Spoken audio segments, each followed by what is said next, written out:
వరి పంటలో పోషక యాజమాన్యం.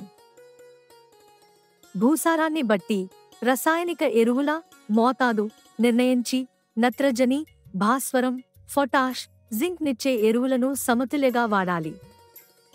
నత్రజనిని కాంప్లెక్సు ఎరువుల రూపంలో గాని, యూరియా రూపంలో గాని వాడవచ్చు. నత్రజనిని 3 సమభాగాలుగా చేసి నాటుటకు ముందు దమ్మలోనూ, దుబ్బుచేసే దశలోనూ, అంకురం దశలోనూ, బురదపదనులో మాత్రమే సమానగా వెదజల్లాలి.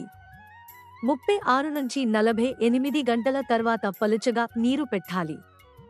50 కిలోల యూరియాకి 10 కిలోల వేపపిండి లేక 250 కిలోల తేమ కలిగిన మట్టిగాని కలిపి 2 రోజులు నిల్వ ఉంచి వెదజల్లితే నత్రజని వినియోగం పెరుగుతుంది.